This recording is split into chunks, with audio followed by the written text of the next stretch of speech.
Baiklah, izinkan saya sebagai pembawa acara untuk membacakan susunan acara pada pagi hari ini. Acara yang pertama, pembukaan. Acara yang kedua, pembacaan ayat suci Al-Quran. Acara yang ketiga, menyanyikan lagu Indonesia Raya. Acara yang keempat, sambutan, sekaligus membuka acara pada pagi hari ini. Acara yang kelima, doa. Dan acara yang terakhir, yakni penutup. Baiklah hadirin dan Bapak Ibu yang berbahagia, untuk acara yang pertama, mari kita buka acara kuliah tamu pada pagi hari ini dengan bacaan Ummul Quran. Liridha'i ta'ala wa kulli syafa'ati rasulillahi lahumul fatihah.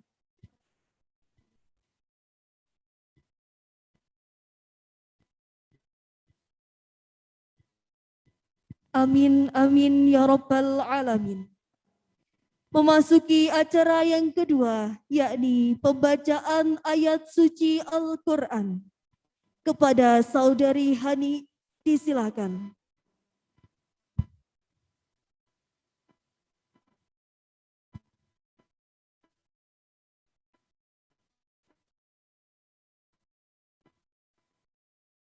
Assalamualaikum warahmatullahi wabarakatuh.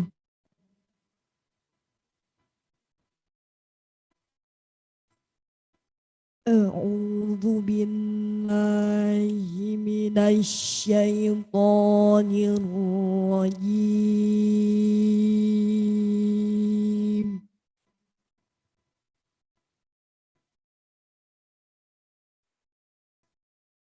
Bismillahirrahmanirrahim.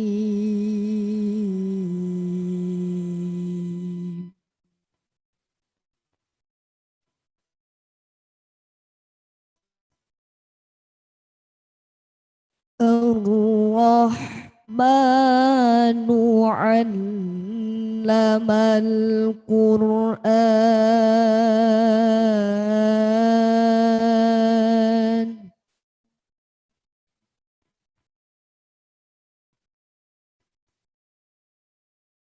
Khalaqal insana 'allamahul bayan.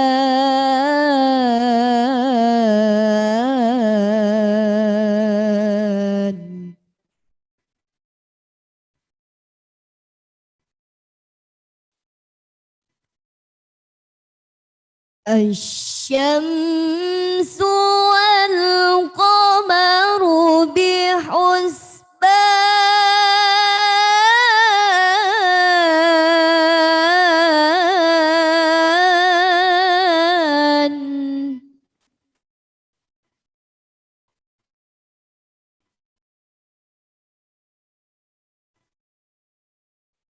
وَالنَّجْمُ وَالشَّجَرُ يَسْجُدَانِ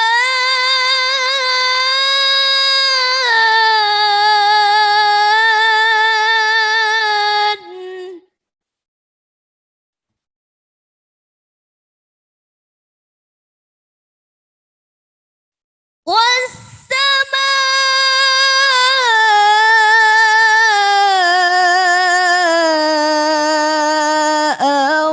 رَفَعَهَا وَوَضَعَ الْمِيزَانَ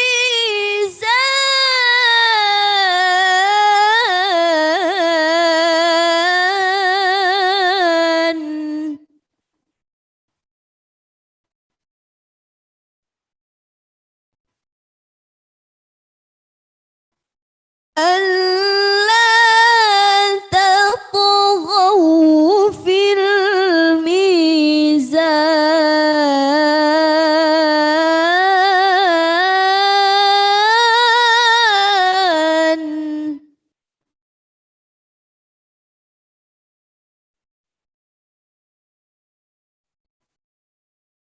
وأقيموا الوزن بالقسط ولا تخسروا الميزان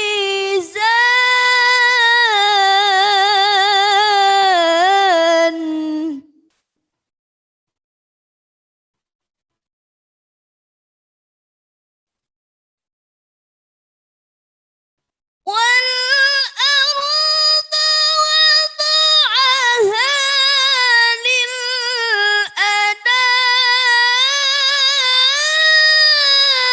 للأنام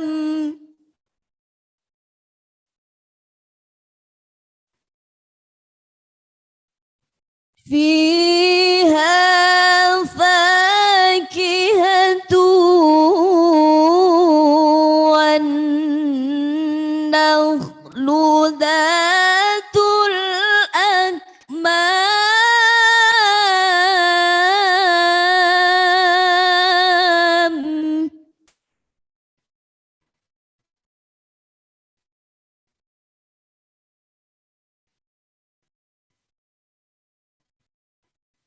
والحب ذو العصف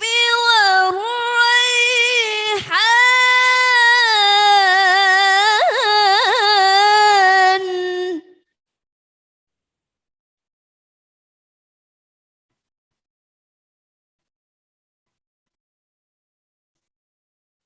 فبأي آلاء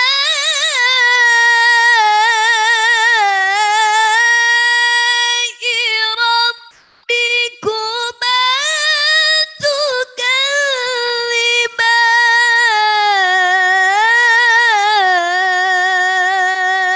تكذبان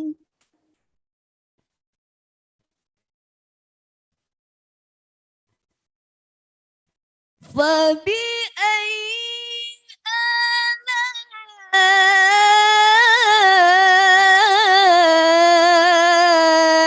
آلاء ربكما تكذبان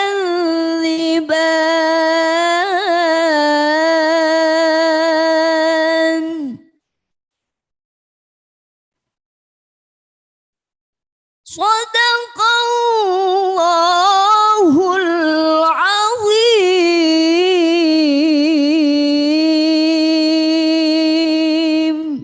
Wassalamualaikum warahmatullahi wabarakatuh.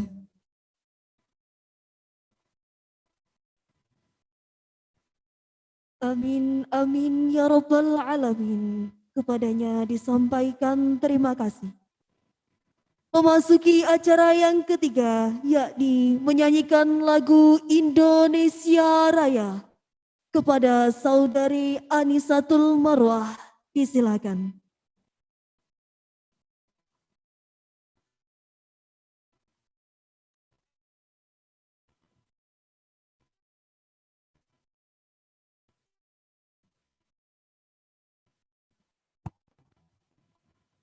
Hadirin dimohon berdiri.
Hadirin disilakan duduk kembali.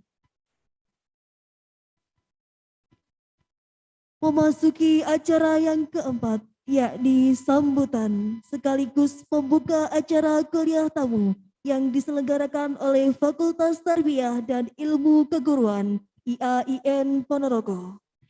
Kepada Bapak Dr. Haji Miftahul Khairi, MAG, waktu dan tempat disilakan.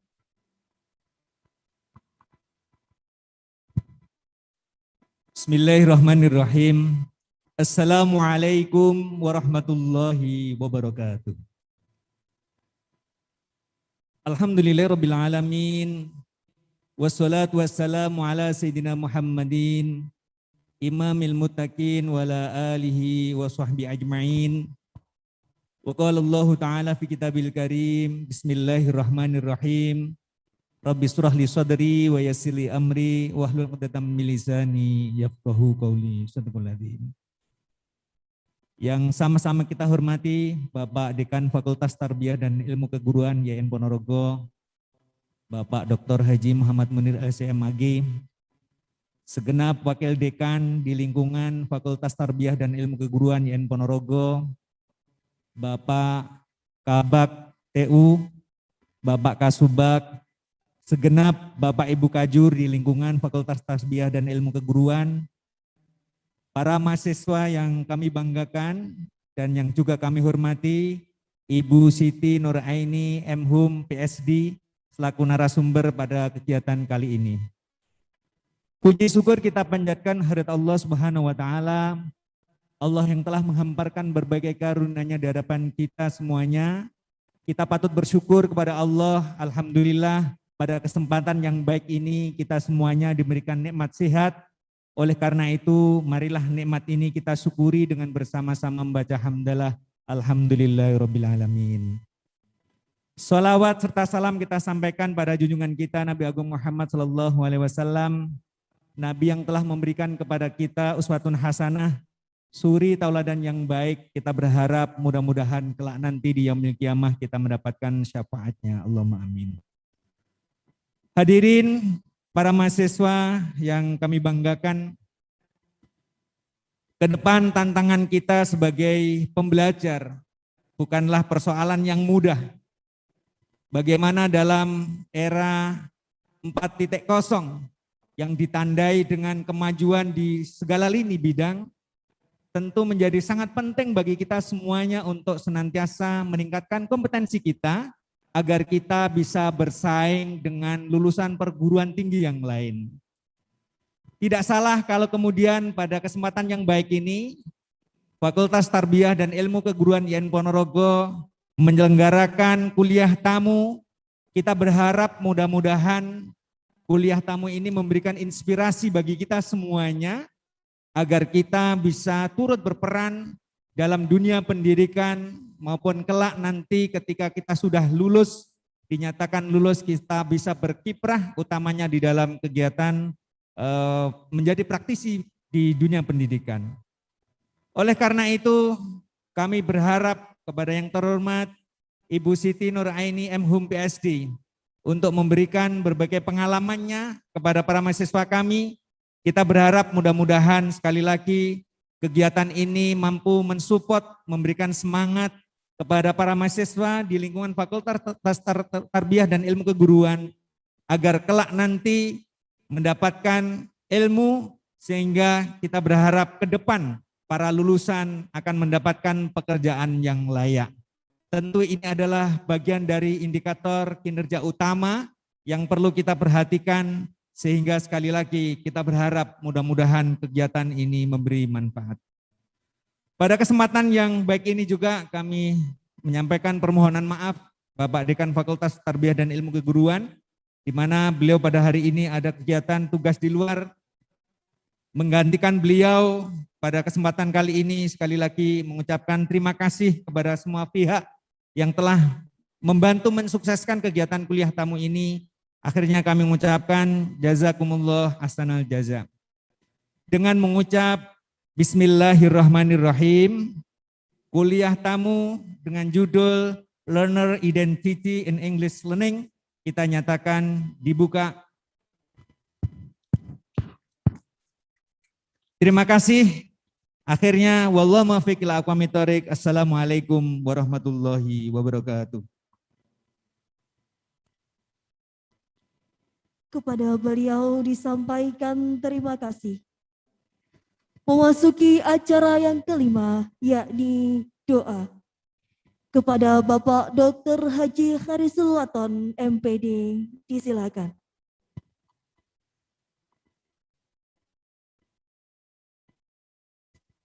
الفاتحة. أعوذ بالله من الشيطان الرجيم. بسم الله الرحمن الرحيم. الحمد لله رب العالمين الرحمن الرحيم. إياك نعبد وإياك نستعين اهدنا الصراط المستقيم صراط الذين أنعمت عليهم غير المغضوب عليهم ولا الضالين آمين. أعوذ بالله من الشيطان الرجيم. بسم الله الرحمن الرحيم. الحمد لله حمدا يوفينا ويكفي مزيدا. يا ربنا لك الحمد كما ينبغي لجلال وجهك الكريم وعظيم سلطانك. اللهم صل على سيدنا محمد صلاة تنجينا بها من جميع الأحوال والآفات وتقضي لنا بها من جميع الحاجات وترفعنا عند الدرجات وتبلغنا بأقصى الغاية من جميع الخيرات في الحياة وبعد الممات. اللهم يسر ولا تعسر وتمم بالخير. اللهم إن نسألك سلامة في الدين وعافية في الجسد وزيادة في العلم وبركة في الرزق وطبة قبل الموت ورحمة عند الموت ومغفرة بعد الموت. اللهم هوننا في سكرة الموت والنجاة من النار والحفظ السابق. اللهم إنا نسأل الخير كله عاجله وآجله ما علمنا منه وما لم نعلم ونعوذ بك من شر كله عاجله وآجله ما علمنا منه وما لم نعلم. اللهم اقضي حاجاتنا يا قاضي الحاجات. اللهم ربنا آتنا في الدنيا حسنة وفي الآخرة حسنة وقنا عذاب النار. وصلى الله على سيدنا محمد والحمد لله رب العالمين. السلام عليكم ورحمة الله وبركاته. Amin, amin ya Rabbal Alamin. Kepada beliau disampaikan terima kasih. Memasuki acara yang terakhir, yakni penutup. Baiklah, mari kita tutup acara pada pagi hari ini dengan bacaan hamdalah. Alhamdulillahi Rabbil Alamin. Saya selaku pembawa acara, apabila ada tutur kata yang kurang berkenan, mohon dimaafkan. Wassalamualaikum warahmatullahi wabarakatuh. Untuk acara kuliah tamu akan dipandu oleh Ibu Dr. Dinu Puspita Kirana MPD selaku Ketua Jurusan Tadris Bahasa Inggris Fakultas Tarbiyah dan Ilmu Keguruan IAIN Ponorogo dengan pembicara Ibu Siti Nur Aini M.Hum PhD selaku Ketua Prodi Magister Pendidikan Bahasa Inggris Universitas PGRI Semarang. Disilakan.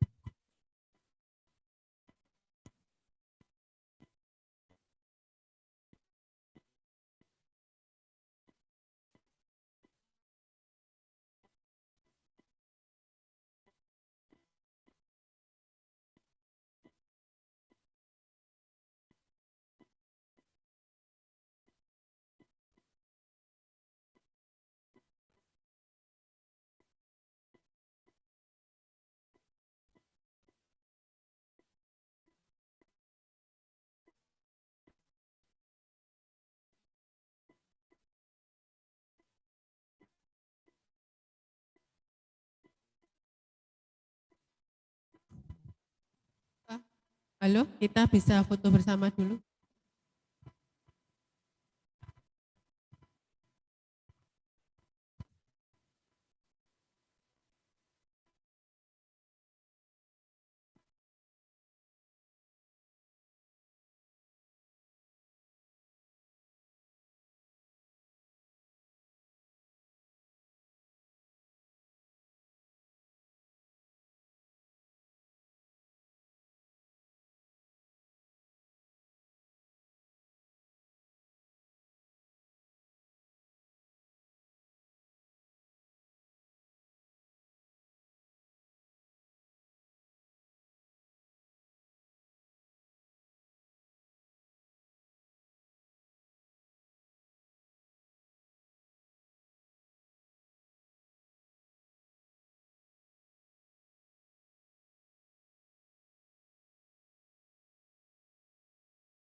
Bismillahirrahmanirrahim. Assalamualaikum warahmatullahi wabarakatuh.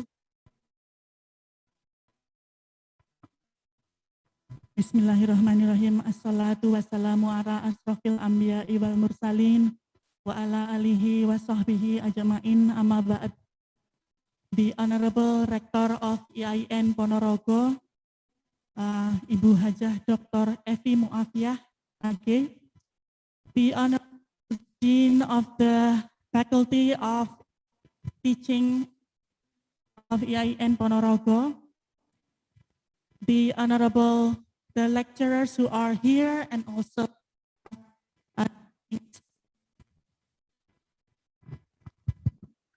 the head of the Islam department, Dr. Harisul Wati, who are here with me today, and all of my beloved students who are here in the offline meeting and also in the offline Zoom session or a YouTube channel. Alhamdulillah, today we can be here in lecture. Guest lecture with the speaker, Ibu Siti Nuraini M.Hum PhD.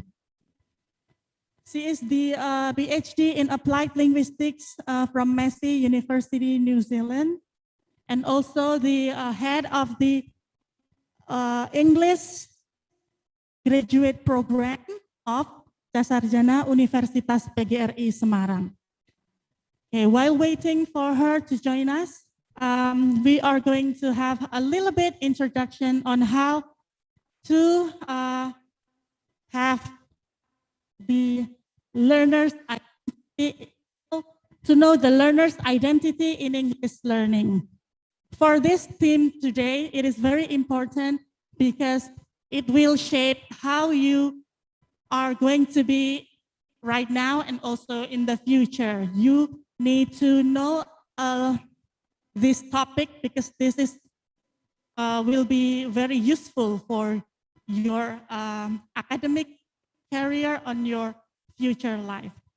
But before we get into the presentation by Ibu Nuraini, we will have a little bit introduction with Bapak Harisul Waton here because we need to learn a lot from him too, because as we know that he is a multi-linguist, multilingual speaker. He can speak Javanese, he can speak Indonesian, Maduris, and then Sundanese, Arabic, of course, because he is the head of the Islamic Religion Department in IAIN Ponorogo, and he can also speak English fluently. I'm sure that we can learn a lot from him. So before we go on to the main session with Ibu Nuraini, we will have the motivation and a little bit about how he learns English from the previous years of his career, and then how is the story behind his ability to speak many, many languages. Okay, time is yours.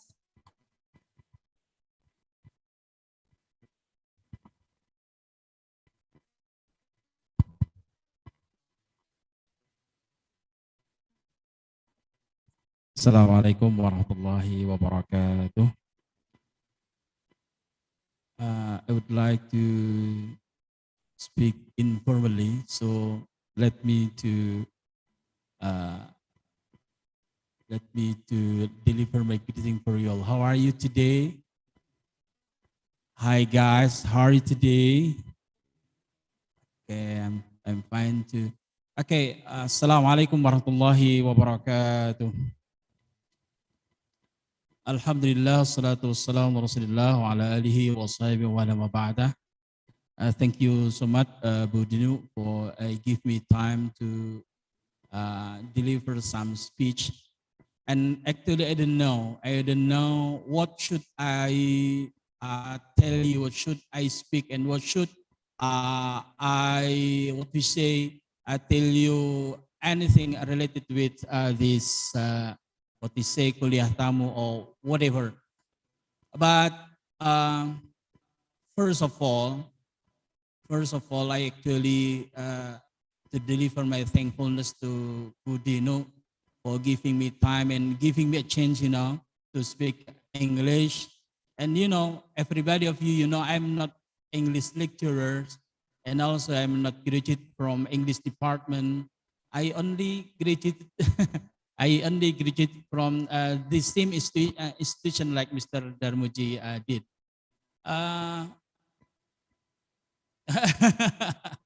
So based on Budino, maybe Budino want me to speak, that to share the inspiration, to share the experiences and others. But basically, first of all, when we want to master any languages, especially English, so we have to love it first. Just love it. Just love the English as much as possible, because the love is the key of everything. How can we do anything if we don't love it? How can we make and build the happy family if we don't, as a couple, how can we make when we build the happy family if when what we say, the members of family, for example, me as the husband and Budino as the wife, if we don't love each other, so it's impossible to build the family life. And also, when we want to master English, when we want to master Arabic and other languages, so the first principle is please love it. Please love the English. Please love the Arabic. It is, as I say more and more, it is the first key and the first, what you say, a principle how to master the language. And second, based on my experience, I practice it more and more. Practice it as much as you can. Practice the language as much as you can. It's about 20 years ago when I was in Jakarta as a Tarbiyah student. And that time I used to learn Arabic, one of my lecturer, he was Mr. Wadif. He came from Sudan. He said, and once upon a time in class, in our class, that a language is speaking. Al-lughatu hiyal kalam. Al-lughatu hiyal kalam. Yeah, the language is speaking. The language is speaking. Because by speaking, sometime maybe we can understand the writing, the writing. That when somebody write anything like a learner's identity, maybe we can understand in that time, sooner, immediately.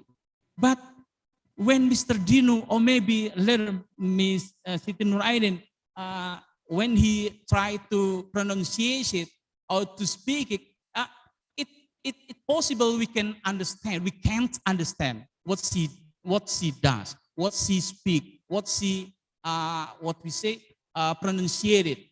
So in the time, Mr. Dr. Watif taught us in our class that language is speaking. Al-lughatu hiyal kalam. Let me give you an example. I'm sure and I believe that all of you are Javanese, right? Are you Javanese? All of you Javanese, right? Yeah. Okay. Please, what is in a Javanese? What you say? Rimal. الرمال ما هو في اللغة الجوية في اللغة الإنجليزية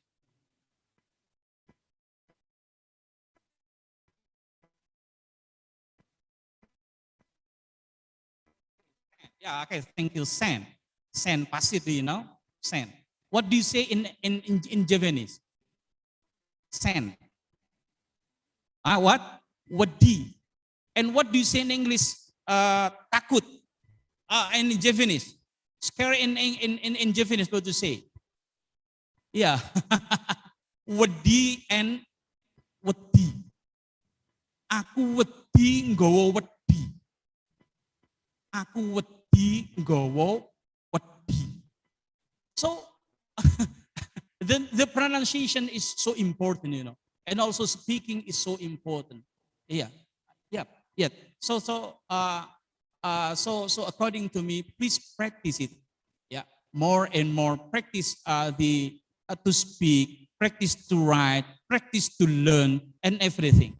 So because it is the basic how to master the English. It is the second principle, and the third is please choose a partner for practicing English. You can choose, you know that I always try to speak English with Budino, Butintin, and others. It doesn't mean that I want somebody to know that Mr. Harris is good in English. No, actually no at all. I want to learn to the master, to the expert, because Budino is an expert, Bu Tintin is an expert. So I try to learn to an expert how to speak, how to write, how to listen English correctly, and so on. So what is this? The third? Okay, please choose somebody of your friend to be your partner in practicing English, in practicing any languages. I just know also Budino taught you us that I can speak Javanese. I can speak Sundanese. Sundanese fluently. Yeah, because I used to be there at from around 92 to 98 in that time. So it is 22 years ago. But I can still, but I can still keep my Sundanese language as well until right now. You know, because it is 20 years ago, but I can speak Sundanese until now fluently. Because what? Because I still keep communication with my former friends when I was there, and also here in our campus there are some of our lecturers come from West Java Sundanese, so I can keep my Sundanese well. I think it is the primer case, yeah, the three primer case to master language, especially English. So by practicing these three principles, by three case, I'm sure all of you can master English well. Okay. And second thing that I want to tell you and I want to deliver, you know that nowadays English is not a pride anymore. Bahasa Inggris bukanlah lagi sebagai sebuah kebanggaan. But bahasa Inggris is a need. Adalah sebuah apa? Kebutuhan. Mohon maaf, mungkin 10 atau 20 tahun yang lalu ketika Anda bahasa Inggris, Anda begitu bangga. When, so friends, so cute, because nobody of your friend can speak it well, but you can speak it well. So make you so proud of it. But now it's like it isn't like that anymore, because now today English is what we say a basic need to communicate to any others. So please concentrate and learn English so seriously, so you can achieve whatever you want into your next and your future life. I think enough, Budino. Thank you for everybody and enjoy this session by your heart. Yeah. Okay. I think enough, and at the time I give it back to Budino. Assalamualaikum warahmatullahi wabarakatuh. Thank you very much, Bapak Dr. Harisul Watoni, to have been sharing the how he can speak many languages. Yeah, he is one of multilingual speaker here in IAIN Ponorogo. Many of lecturers that we have can speak Arabic and also English. Yeah, but unfortunately, I have to learn more from Bapak Harisul Watoni because I can still learn more of language, but I need to learn Arabic. Yeah, my brother. Okay. Welcome Ibu Nuraini. I think she is already in the room. Yep. Good morning. Assalamualaikum warahmatullahi wabarakatuh. Good morning, Ibu Dino. How are yeah. you? Hello. Assalamualaikum. How are you doing, Ibu Siti Nuraini? I'm good. Welcome. I'm good. Thank you. I'm sorry. I'm a bit late. It's all right. It's all right. We still have the introduction from Bapak Harisul Watoni. He is the head of the Islamic department here in IAIN Ponorogo. Okay, cool. Yeah. PAI, Pendidikan Agama Islam. Okay. Okay, Morning. Ibu Siti Nuraini, are you ready for the presentation? Yeah, I think I am ready. Okay, but before that, I will read the CV first. Right. Yeah. Okay. Mm-hmm. Okay. Her name is Siti Nuraini. She was born in Grobogan in October 4th, 1978. And then her study in 2003, she got her Bachelor of English Education in IKIP PGRI Semarang. And then in 2011, she was continuing her Master in Applied Linguistics in Universitas Diponegoro Semarang. And then graduated in 2019, Doctor of Philosophy in Applied Linguistics at Massey University, New Zealand. So let me tell you a little bit about her. I met her the first time when I was in Palmerston North, New Zealand, when I was getting the recharging for the academic for higher education from the Ministry of Education. And then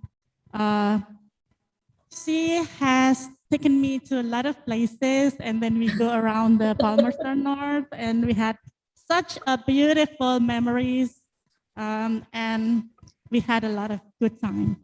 Yeah, I'm glad that we keep in touch. Yes, Ibu? I'm glad that we keep in touch. Yes, I'm after very grateful that we can still in touch after going back here in Indonesia, and I hope we can still have this beautiful friendship for the next years and so forth. Okay, now I would like to give the time for Ibu Siti to give the presentations before the Q&A sessions after that. Okay, Ibu, time is yours. Okay, thank you so much, Budino, for the time and also for the very nice and friendly introduction to the students. First of all, I would like to say good morning to all the students who are here, and I would like to express my gratitude to the Dean of Fakultas Tarbiyah dan Ilmu Keguruan IAIN Ponorogo, Dr. Haji Muhammad Munir, LC.MPK, dan juga tadi Bapak Wakil Dekan, Bapak Dr. Haji Miftahul Khairi, MAG. Terima kasih sudah mengundang saya. Dan Bu Dino, thank you so much for giving me this honor. I'm so happy that you reached out to me, and then we can have this kind of event. Hopefully that we can exchange this academic gathering also for our students in both universities, in your university and my university. So this is like, hopefully will be a good start of a academic friendship beyond our personal friendship. And it was like really good time when I met you in Palmerston North, and we went around for a bit, and like although it was like a brief moment, only maybe about 3 months that Budino stayed in Palmerston North, but we had like, it was like everlasting friendship, hopefully, although it's a short meeting, and I haven't met Budino again after I returned to Indonesia, and after Budino returned to Indonesia, we haven't met. We just in touch, keep in touch through Facebook and WhatsApp, but it was like really nice. Yeah, so thank you for this opportunity. I would like to share a little bit of what I know and what a little bit of my research as well, so that the students here can learn something and we can learn together, because I would like to get a feedback from you. And so yeah, my talk will be about the identity of learners. So you are learners, I'm a learner as well, and Budino, and mostly when you are a teacher, we are learners, like long life learners. So we have to be willing to be learner for the rest of our lives, because if we don't learn, we will get stuck and we will not make any improvement to ourselves. Yeah, so my talk here will be about how learners perceive their identity, or how identity is playing roles in English learning. So there will be some framework, and then a little bit of background, and a little bit of result of my research, so that I would like to share it with you. And I want to share my screen for now, so that you can see what I'm going to talk about. How many minutes do I have, Budino, for this talk?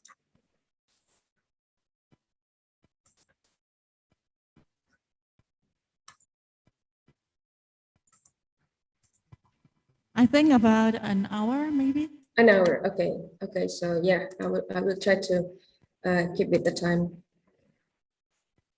Okay, an hour. Right, so this is the topic of my talk today, learner's identity in language learning. So I believe all of you know your identity, right?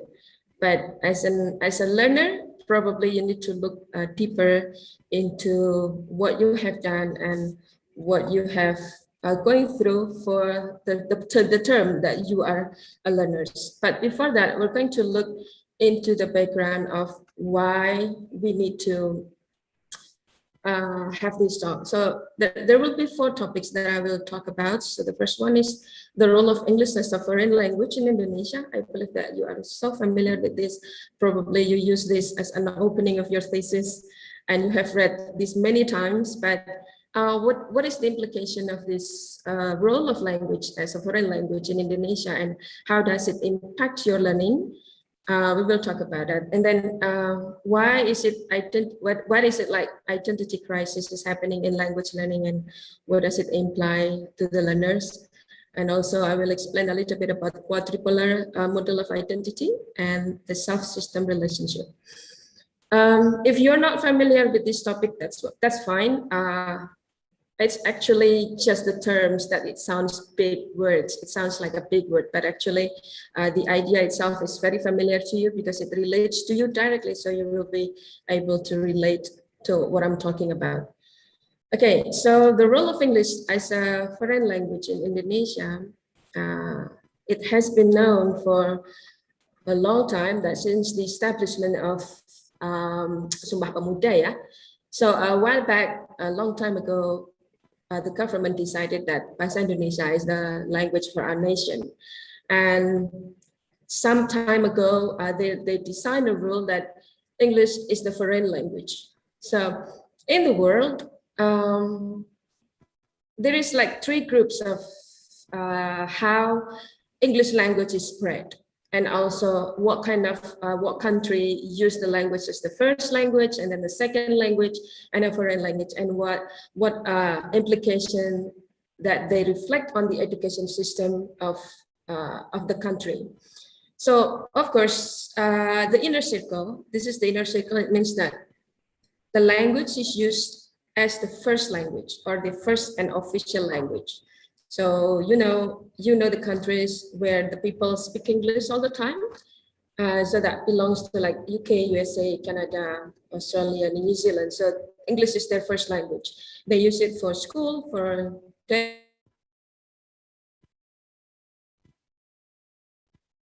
daily language for communications. Like in New Zealand, for example, they have Maori language that is their native language. So in Indonesia, we also have like this kind of language. We have Bahasa Indonesia as the lingua franca, right? But then in many provinces in Indonesia, we have the local language. We have Javanese language. We have Sunda language, Bali dialect, and then Batak, whatever. We have like 700 languages in Indonesia, only just the local language. So here, the role of English in this country, in UK and USA and Canada, they play the most and the most significant impact also in education. Yeah, and they become, because this is like 5 of the biggest speaker of the language. It becomes very common that the language becomes the, what I said, where people look at knowledge, new theory, and then new teaching methodology. They will look into the theory from this country. All right, so it becomes the center of the source of knowledge. If you want to know something new about the theory of education, you look into the journal or books published by these countries, and it becomes like the impact is worldwide.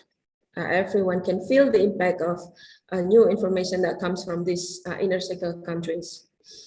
And then there was also countries that treat English as an outer circle, where the language is treated as the second language. So they don't use it as the main language. They still have their own language, but they treat English as a second language, so that they still use it for daily communication. They still use it for educational context. They still use it for broadcast television. Basically, they day-to-day life, they use it for, they use English. So, and the impact of it, like you can see within the context of Southeast Asia, there are some countries that belongs to the outer circle. We don't have countries in Asia, Southeast Asia, I mean, we don't have countries that belongs to the inner circle of English language use. But we have some countries that treat English as a second language, for example, Singapore, Malaysia, and then the Philippines. So if you have friends who come from those countries, you can see that their English is very good because they use that as a second language for daily life. My university also have like kind of like cooperation with the university from the Philippines, and I can sense the difference how my students and the students from the Philippines interact with each other, especially in the terms of confidence. So those people who come from Malaysia and Philippines and Singapore, they are more confident in using the language because it's been a part of their life in daily life. They use it every day. They use it at home. They use it at school. They use it for daily interactions, apart from their national language. Like for Malaysia, for example, their main language is Malay, right? India, they have various kinds of language, but they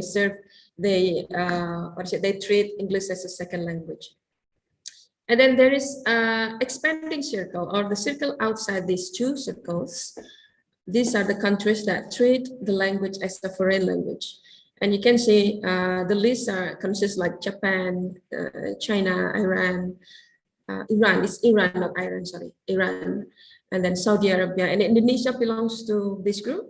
So we treat treat English as a foreign language. There is a contrast, like there is a stark difference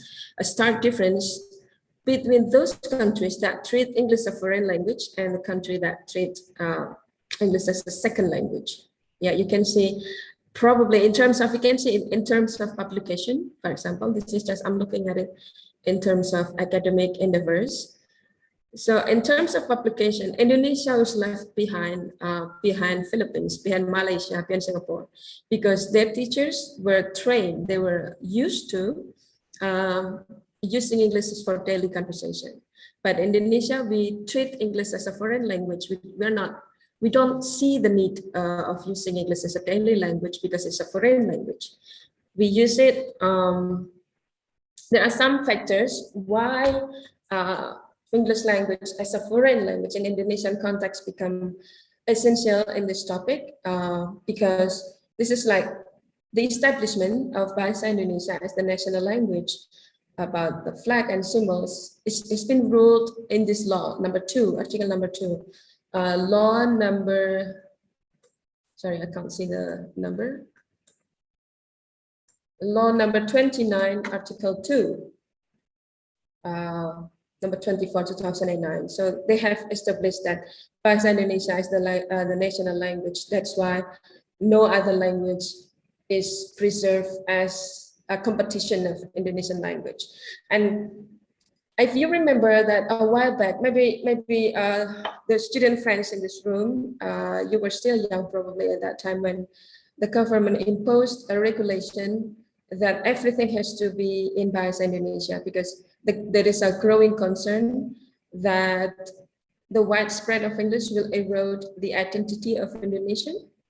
So they try to reverse the condition by making rules that every names, every institution, like hotels, like places, events, supermarkets, all kinds of names, all kinds of institutions that use English name has to be reverted into Indonesian names. And this kind of thing happened a while back. I believe remember when it happened, but I'm not sure whether you, the students, understood this context. But it happened a while back because there were so many people, politicians especially, and also policymakers that worry that English will become the competition of Indonesian language. So they have to stop the growth of it. So make sure that Indonesian language doesn't have the competition. And then not everyone also welcomes the presence of English in their society and learning context. So I took this reference, but actually it really happened when I did my research. So I went to Tegal. So this is just like, it's like a story that I had when I was collecting data for my dissertation. So I went back from New Zealand in December 2015, and then I stayed for about 4 months in Tegal because that's where I did my research. And I talked to students, I talked to teachers who were growing up in that area, and then they told me that where they're growing up, they live near the area where it's very traditional, and the people there were really concerned, and they associate English language with bad things. Like there was one of the participants who informed me that her grandparents stated that you can't be an English teacher, you will be a bad person if you do that. Because what he sees, what he saw on television, the representation of the language itself is not good. So he assumed that if his granddaughter become an English teacher, she will be a bad person because what he saw on the TV was like people drinking, people dressing probably a little bit inappropriate. And then also there was like the culture of people dating that is like slightly very like really free in the context of a foreign language. So they connotate the language with bad cultures. And also that's why they become like worried if someone is learning a language, they will become bad as well. So the association of learning language is not good. This is what I experienced when I collected data in the Gulf. But of course, this is like a really partial case. It doesn't happen everywhere. And it happens on that area. It happened on that area. And there were some people who actually expressed concern about the influence of language. But then, this kind of concern were brought about by the government by making it official with the release of the curriculum 2013, as you know, that this curriculum reduced the hours of English learning at school. So if previously we had English language teaching in primary schools, now we didn't have it. We don't have it right now, and they just post the English lesson as a local content. So it's not it's not an obligatory subject that you have to take at school, but it's just like an additional lesson that you can take or you can't take. It's depending on the school. So it depends on the school policy, but the curriculum itself, it eradicates the hour of English language teaching from primary to secondary school to high school. And however, despite these challenges, right, there is like a growing concern among learners, language learners especially. So because of that, there was like some people who study English, like this is from my study as well. These students who I work with, they were English students, English department students like all of you, and they worried that their identity as a Japanese person will be gone if they learn English. So this is like really a student said that, which is like, it came as a surprise to me because they choose to study English and then they worry about losing their identity as a Japanese person. So in this study, like in my research, the participant expressed the worries about how he was unable to bridge the difference in the language. Like they feel like it was really awkward to address someone who is older than him by just calling his name, the name only, or not using proper addressing. Like, you know, in Japanese, when you call your teacher, you always use pa or pu and then the name, right? But in English culture, you don't have to. You can just call, like I called my professor, I called my supervisor, Cynthia. Her name is Cynthia White, and she doesn't let me, until now, she doesn't let me call her Professor White. That would be the proper way of addressing the professor, right, in our culture. But then she thought it was like too much. She always asked me to just call me Cynthia, just call me Cynthia. No, Siti, don't call me Professor White. It's awkward. Just call me Cynthia. But me, as a Japanese person, as an Indonesian person, I feel like that was like rude of me to call her just Cynthia. So it was like, it took me a while to get used to it. And this kind of experience also happened to the students whom I did research for. He said that, you know, in Japanese language, you use different reference to address people, right? You call your peers, mungkin, but like you're using like kowe or sampean. In Central Java, we use kowe. So that was for your friends. But you can't call your mom like that. You can't call your mom kowe. Dibawain bendo nanti sama ibunya. So you can't say something like that to your mom. To your teacher, you will address them as dengan. Ya, di bahasa Jawa, saya nggak tahu. I don't know whether the Japanese language in Central Java is different from the Japanese in East Java, but we have dengan to address someone really politely.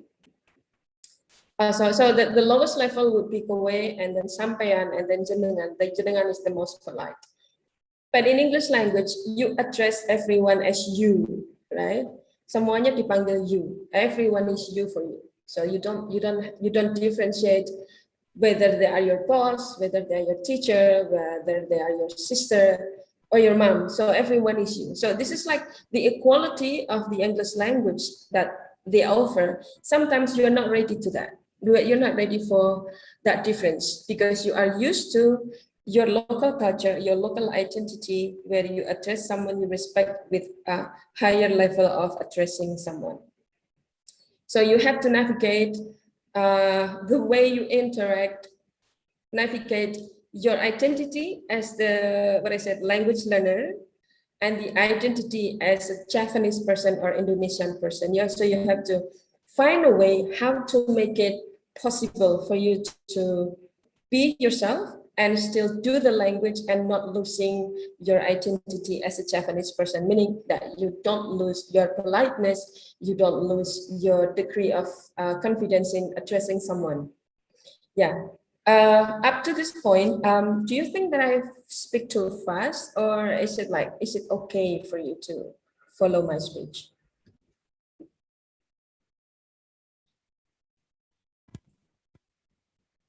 Is it okay? Not too fast? Not too fast, yes. No, okay, so It's great already, yes. Okay, so then I'm going to carry on.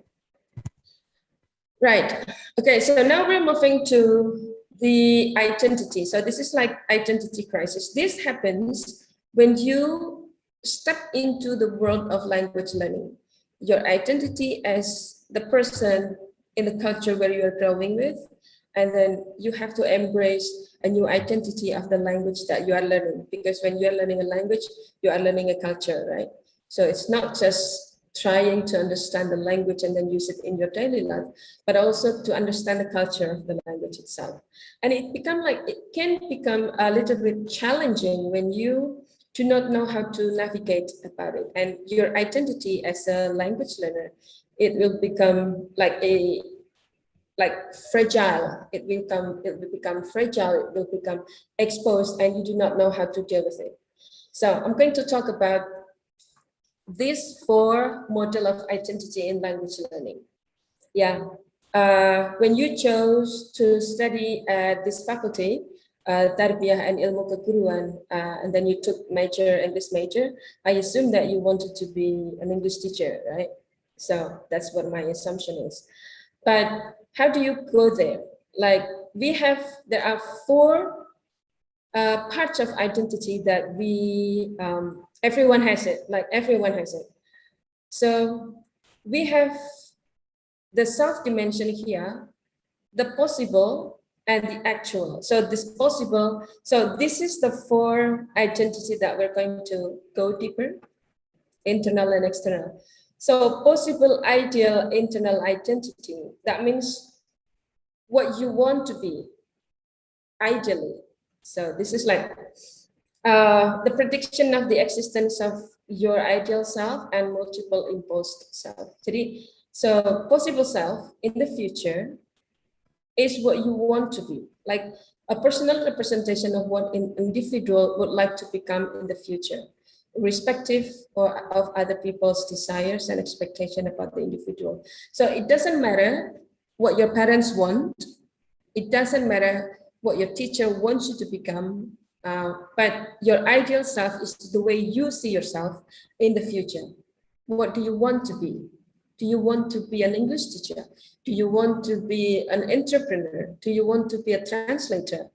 Do you want to be tour guide? Whatever profession that you see yourself in the future, that is your ideal self. Okay, up to this point, you can understand, you can follow what I mean, right? Your ideal self is how you see yourself in the future. Maybe if you are now in the first semester, then probably in the next 4 years, you see yourself as a graduated, from the university, and then you work somewhere with a nice salary and nice working environment. So that was your ideal self. You have this, you created this identity, or you perceive, you have the idea of what you want to become. Yeah. And then there is an imposed self. Imposed self is the expectation of other people, what other people want you to be. Other people's hopes and desires and expectation of what an individual should achieve. So this usually comes from someone else, someone who paid for your school, someone who supported you, someone who teaches you, someone who's important to you. So what they want you to be. So this person wants you to become something. Like most likely, the important people in your life right now are your parents, right? So your parents wanted you to become English teacher. So that's why they sent you to study in this university. And they have expectation of you to meet what they wanted. They want their daughter to be an English teacher. They wanted their son to be able to be good at speaking English. And the number of expectation the types of expectation that is put on your shoulder depends on how many social relation you have. If you have, you have parents, right? That's probably the biggest influence is your parents.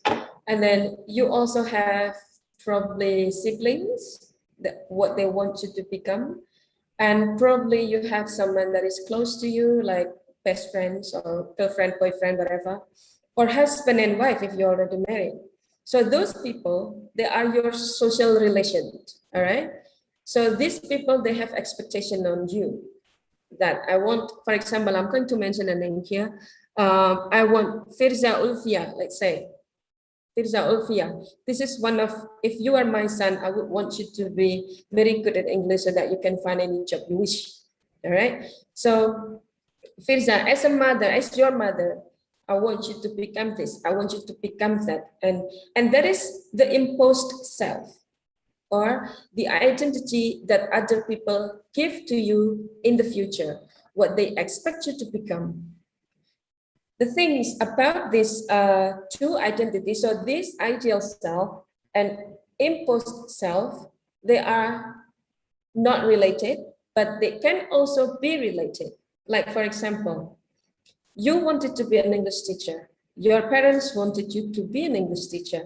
So those two things, they correlate one another and they will be able to, you need to do something to make that become reality, right? This is the expectation for now. It doesn't necessarily mean it's true in the next 3 or 4 years, but that is beside the point. But your ideal self or what you want to be, maybe they can interact, they can intersect with the imposed self that your parents, your friends, your siblings put on you. So here, the ideal self, it represents the best combination of attributes that a person would like to have in the future. So how do you want to, if you want to be an English teacher, what is like the steps that you need to do? It has to be something real. You can, like, there is, you would like to speak in English, like I want to speak English very fluently. But then when you learn the language, you become disappointed because you apparently, you're not doing so well. For example, that's an example. So this is because to achieve the ideal self, you have to have a motivation, like motivational force to make it true. You can't just wish, I want to be good at English, but you're not doing anything, you can't do that. So to shape, that's why we call it like you shape your identity, because you have to do it actively. It requires plans and action to make it, to become reality. And what you chose, your decision and your choices will be able to, will influence how you do that. Yeah, so your ideal self can be achieved if you have the motivation, you have the plan, and you do this, you do the plan. So not just planning, but not doing anything. So you have to have an actual thing that you actually do to make it true. So you can't just hope that you become very good at English, but you don't want to participate in the classroom. So that doesn't work that way. Yeah. And the choices that you made can skew itu membelokkan ya. It can skew what you wanted to be if you're not doing anything, or your social context influence your decisions. Yeah. And then besides the ideal self, you have like this feared self, or kekhawatiran nanti saya jadi apa. This is in Indonesian, like bagaimana kalau saya gagal, whatever. How do you see that? So you can end up in the feared selves because you don't do the you don't have the motivation, because you don't do the plan and you didn't have the actions, didn't do the actions, and become a failure, not meeting the desired self goal. So this is like, you need to be careful so that these two last things in the slides, it doesn't happen to you. So you make sure that you have the motivation. On the other hand, the imposed self, it originate outside the individual's volition. Their expectation might be okay for you, but it doesn't necessarily that you have to meet them. Yeah, your parents can want you to become a teacher, but if you don't want to be a teacher, then it might be a little bit difficult for you to, to make it into reality, because what you want doesn't intersect with what they want. So various circles create different expectations about your identity. So it depends on how, like, social context and conditioning. So social norms, for example, the social norms. Yeah. We live in a society where sometimes we worry about other people's opinion and thoughts about what we're doing. So these social norms will become influential in your decision. And then we also have regulations and we have laws. We have religion. We have religion that guides us to make choices, and then the local culture. So these three items will influence your decision, whether or not you want to go there to create yourself, to shape your identity, is permissible or not. Okay, so regulations, for example, just like what I mentioned before about the curriculum, that you wanted to be an English teacher, but you see that the law is like that. It doesn't give you an opportunity, or it doesn't provide you with the job opportunities, so that probably you will think twice about being an English teacher, because the prospect of getting a job is not really good. There is no place for teachers in primary school. There is no place for English teacher in primary school, because this is not obligatory. Okay, so the regulations can affect the way you choose what you want it to be. And then your teachers, for example, parent-stick teachers and competitive friends, this one, your classmates, your friends who are you're spending time, a lot of time with. So they can also put expectation on you. And you as an individual, you may want to meet their expectation, or sometimes you can ignore them. If they're not very important in your life, you may ignore them. So their expectation is also your identity, but this identity is not shaped by you. You don't decide this imposed self. Okay, so this is like outside yourself. This is what people think about you. People think about what you become, what you should become. So you have to be careful about separating these two identities. Your ideal self is what you want to be, and imposed self is what other people want you to be. And sometimes they don't intersect, sometimes they intersect. It depends on how you navigate. Okay, and so these are the things between your present self. This is like you have the idea about, so you have your present self. This is the situation. This is you right now.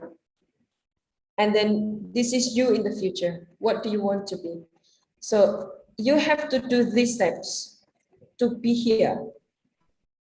The strategies are concrete. So you can't just make a theory. Like right now, I don't know what semester you are, but okay. So I'm going to share wait a second. I'm going to share a link to you so that you can fill up the questionnaire that I have created for you. I wanted to know the individuals who become the listener of my talk this morning. So I put it on the chat room, a link to the Google form. And please fill this up, answer the questions, only 3 questions, I think. But this is like really important for me that you answer the questions. Hang on. Okay, so check the chat room. I put a link there, and I want you to fill up the form so that I have the ideas about you and what you plan to do.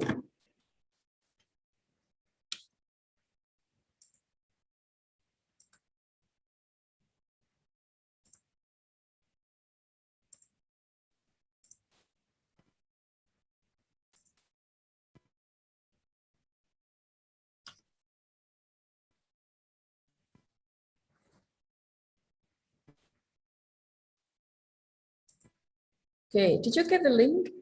Just nod your head if you got the link. Did you get the link?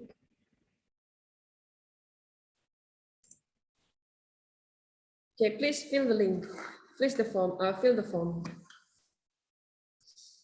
Okay, I'm going to wait a little bit for you to fill the form, and then we will talk about that. But in the meantime, we're going to go on with the presentation. Okay, so the strategy are concrete steps to achieve the goal. So you can't just wish.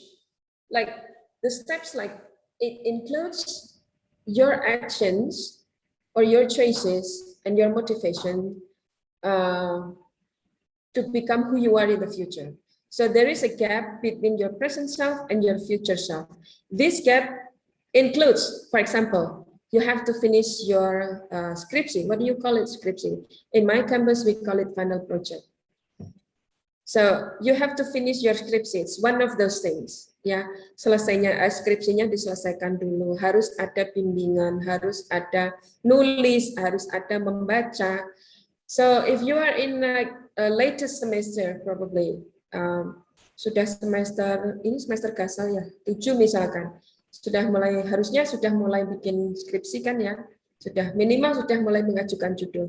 So if you propose the title to your teacher, that is one of your concrete steps. Itu sudah langkah konkret cara menunjukkan diri untuk menjadi SPD. So if you don't do that, that will just be a hope. Kalau tidak dilakukan mengajukan judulnya itu, maka itu hanya yang future self-nya ini hanya jadi angan-angan saja. Kalau anak sekarang bilangnya halu ya. So it's just like imagination. It becomes just imagination, just like wishful thinking, because you're not doing anything. So to be able to make the future self true, you have to do these strategies. So make sure that you fill the gap. The gaps include writing your thesis, consult your teacher. Jadi motivasinya apa, mau jadi apa. So it depends on what you want to be in the future. If you want to finish this semester, then you have to go and then right now go to your teacher and contact them. Pak, Bu, I want to finish my thesis. I want you to guide me. Please do me a favor by helping me writing this. But you have to do the action. Your teacher, they can motivate you, but only as much. Ya, motivasinya tuh ya hanya bisa paling bisa menyemangati ya. But the action has to be on you. The decision is entirely on you. Okay, Mas Rizal Rizky and Mustaqim. Muhammad Rizal Rizky, you raise your hand. Do you want to ask questions? Yes, go ahead if you want to ask questions.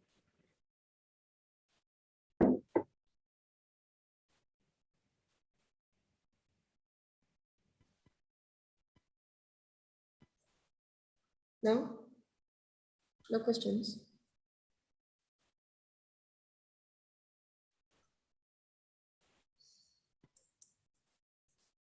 Okay, so I will continue. So you need to create and do the strategies, the concrete steps to achieve your goals. So you can't like ignore this. You have to actually do something. So this is how you achieve your ideal self. That's why I ask you about your ideal self and your future self. Okay, so that was 14 people coming in, and I want to see the responses. Okay, so 137. Okay, selamat dan bahagia. Right, what I was asking here was academic questions. What do you want to be? To be an English lecturer. Okay, you're in the 5th semester. Everything about English. This is very vague, yeah? Vague, it's not clear what you want to do. I want to become a translator, learning the language. Okay, so one of the things, if you want to be a translator, join the organization that helps you to become a translator, like HPI, Himpunan Penerjemah Indonesia, or you can create a profile online, yeah, that kind of thing, and learn grammar and learn vocabulary. What is your ideal self? Maybe. I don't know what that means. Maybe. What do you want to be? Maybe. Just maybe? You don't want to be anything? Okay. To be an English lecturer, be cool by learning something new. Okay, so it has to be some. I think I need to make it more clear. Okay. So what I meant by ideal self is like, as a language learner, you have to be concrete about this. To be an English lecturer, this is like a good step, a good answer, because it is concrete, you know your goal, and the questions, the action is how to get there, how to be a lecturer. Salah satunya, one of the things that you have to have like a master degrees. Salah satunya itu, berarti nanti setelah kuliah lanjut ke S2 ya, itu langkah konkretnya. And you have to be like at least good at English. I want to be fluent in speaking English. I live in a boarding school. I practice speaking English every day. This is also a good response, like really good, because this is your goal. You want to be fluent in speaking English, and then you live in a boarding school, and then you practice speaking every day. This is like on point, strong, good point, good answer. You want to be a disciplined woman, always on time and organized. This is a very good capital, good start.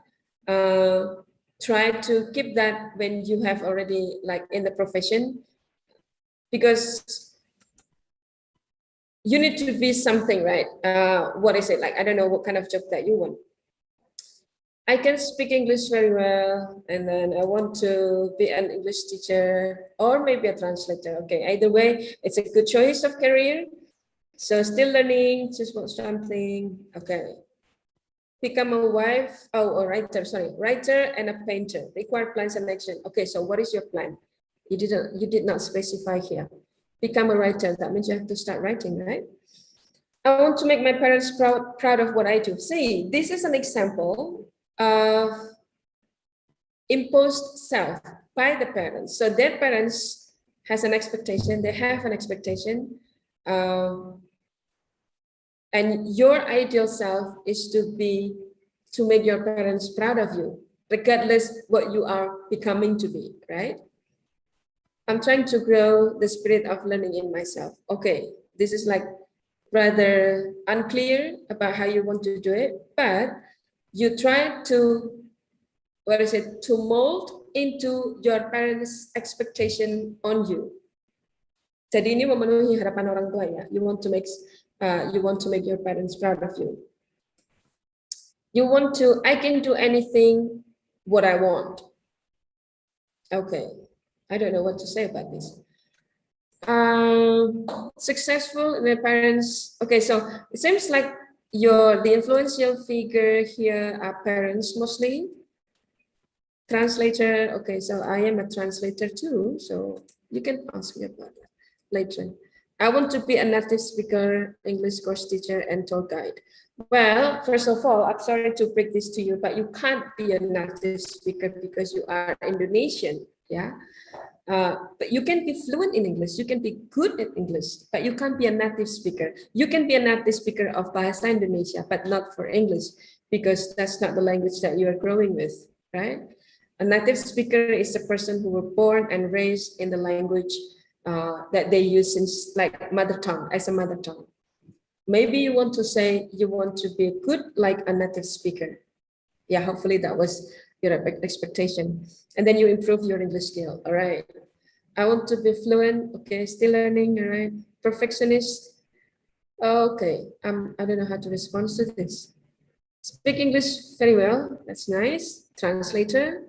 Ultimate knowledge and experience. You want to be disciplined. Okay, so identified. So you want to be a teacher. Saya ingin bisa banyak bahasa. Yeah, okay. Well, then you have to learn many languages. Start with English first, maybe. Being useful to others. Bring a better change in general public. Right, perfectionist again. Bismillah. Okay, so yeah. So thank you for those who responded. Very interesting answers. Budino, you have very nice and interesting students. Okay. good responses to my question. Okay, so I'm going to continue with the slide, all right?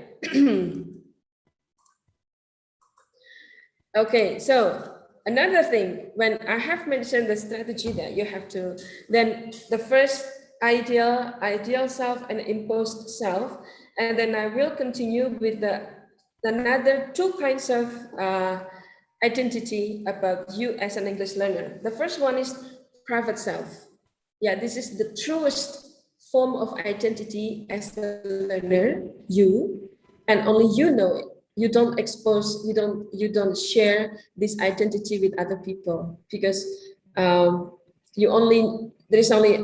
it's your most intimate representation of your present attributes. Yeah, it can be disclosed or not. Sometimes the truest thing about you, only you who knows that. Sometimes your parents don't know about you because you are so private that you don't share about you. So it's a unit, because your identity, it comprises of academic, social, and familiar identity. So the way you act, you as a person, as a daughter, as a student, as a friend, you will act differently depending on who your circles are, depending on the person that you are interacting with. Yeah, but your private self usually known only by you. So your beliefs, religious beliefs, whether you are a faithful person or not, whether you are an honest person or not, you are the only one who knows that. Yeah, and what you like or you don't like, what you tried to do in the past, fail or succeed, it becomes a part of you, a part of your identity. All right. So what you are right now is the crystallization of past experiences, choices, and decisions. For example, right now you are still in the in the questionnaire. You say that you are in the 7th semester. You want to be a businessman. You want to be a translator, whatever. But do you share that kind of hope with other people? Maybe you do, maybe you don't. Okay, but your wish, your true self is known only by to you, and what you are now is the result of what you chose in the past. Jadi kalau sekarang ini jadi mahasiswa di Fakultas Tarbiyah ini ya, it was your choice that makes you become a part of the institution. When you studied English, it was a part of your choices. You become a student, it becomes your identity. The student of university, jadi mahasiswa IAIN Ponorogo, itu adalah bagian dari identitas Anda. It's a part of your identity that everyone knows. Okay, it becomes an entailment, an extension of your identity. But the private self, you as a person, you as an individual, whether you are a motivated person, you are a diligent person, you are smart, or you are a private person, only you know it. What you chose to expose to other people is what we call public self. Ya, jadi private self ini yang tahu cuma dirinya sendiri aja. So kemampuan bahasa, and then apakah Anda orangnya jujur atau tidak, apakah orangnya pelit atau tidak, itu Anda yang tahu sendiri. And what you expose to someone else is different. Your private self is different from your public self. Yeah, because it requires skills and strategy to present yourself to other people. Yeah, so it becomes like a complex skill when you have to present your public self to another person. That's why sometimes people who are introverts, they don't feel comfortable about sharing about who they are with just random stranger. Yeah. So your public self or your private self and your public self can be totally different. What you show to you only in the privacy of your bedroom probably. Mungkin Anda orangnya sebenarnya baik hati, murah hati, tapi Anda tidak ingin orang lain tahu. So what you do, Anda sedekah diam-diam misalnya. Nobody knows what you do because you don't want your public self be exposed to other people. Nah, how you get along, how you gather yourself, how you interact with other people is your public self. What you present to some people is your public self. Yeah, that's why sometimes your friend, they have different version of you. You have many friends, right? Friends from your high school, friends from junior high school, from campus, your neighbor, they all have different version of your public self, depending on how you present yourself to those people. Jadi kesan orang-orang itu berbeda mengenai Anda. Jadi Anda bisa saja buat teman yang A, oh ini si Budi ini ramah kok orangnya, baik, dia suka nolong. Tapi orang yang sudah pernah Anda sakiti hatinya mungkin akan bilang, enggak, si Budi jahat, orangnya nyebelin, jengkelin, dia pengkhianat, whatever. This is the facet of identity that you show to yourself and how other people perceive your identity. As a learner, sebagai pembelajar ya, a learner of language, your private self and your public self might be different. So you have to adopt certain public identity to gain acceptance. In a classroom, for example, there are some students who, they wanted to gain acceptance from peers. Apparently, acceptance from peers are very important for young people to be accepted in a group, to belong to a group. It's really important. That's why they will do anything. They will do some steps, some things to be accepted by a group of people. So that's why you adopt disruptive public identity to gain acceptance from peers.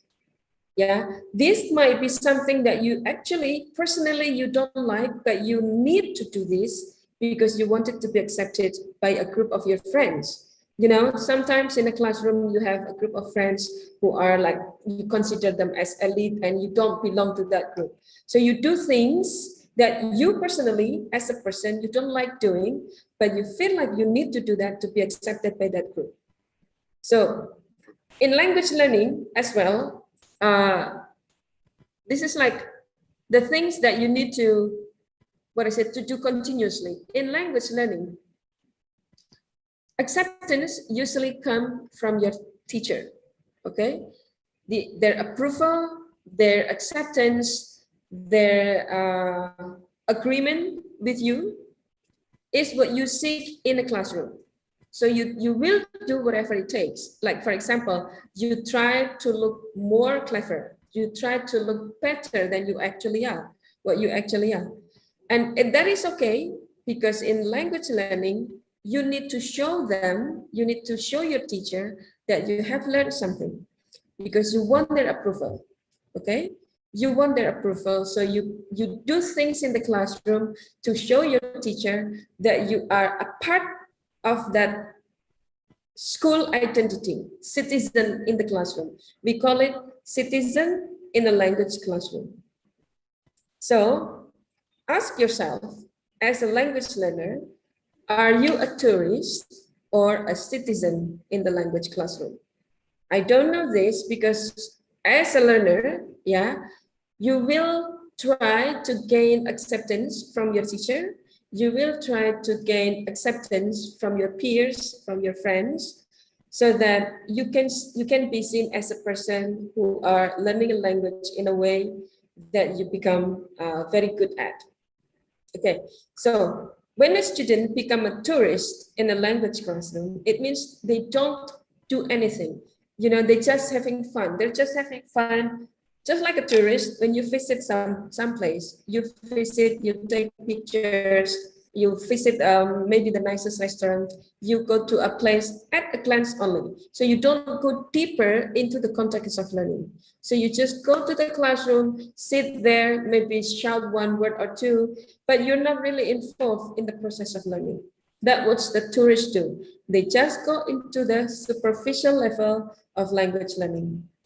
But it's a citizen in a language classroom will do something differently. They will practice. If your teacher asks you to write something, make a composition about narrative text, they will do it like happily. They do something, they do things that will help them to shape the identity of the ideal self.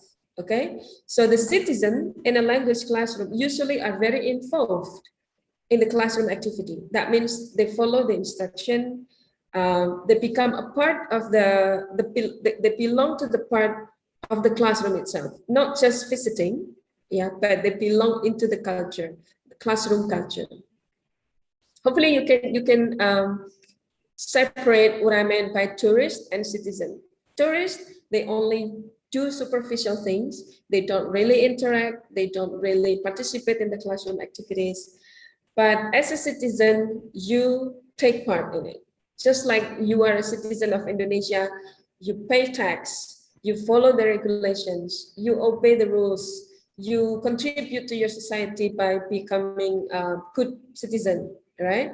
So you do things that a tourist doesn't want to do. So now you can ask yourself, are you a tourist or a citizen in a language classroom? And then when a student decides to become a tourist or citizen, this is tourist is not ideal, but sometimes they happen to have, like teachers have tourists as well in the classroom. The teacher can help the students the ideal language, second language self related to 4 language skills. What I meant here was that when a student show an indication that they wanted to become a citizen in the language classroom, the teacher facilitates them by providing them with all the 4 skills, like teaching them properly with the 4 language skills, like listening, speaking, reading, writing, you know it. So they give them teaching materials, they show them how to do things. The teachers show the students how to write a narrative text, how to write a thesis.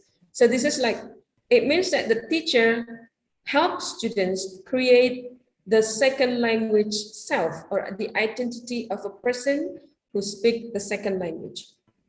It relates to the 4 language skills.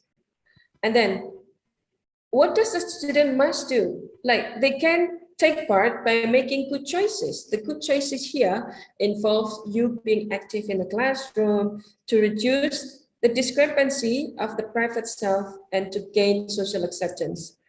Yeah, so your private self, just known by you, as I said before.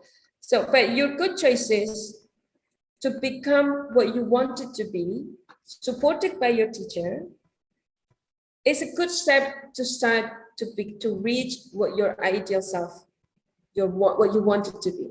Okay, so students here is the active agent or active person to make the decisions. So it's not just about what you do in the classroom, but what you do actively. You do the assignments. When your teacher asks you to practice speaking, you speak.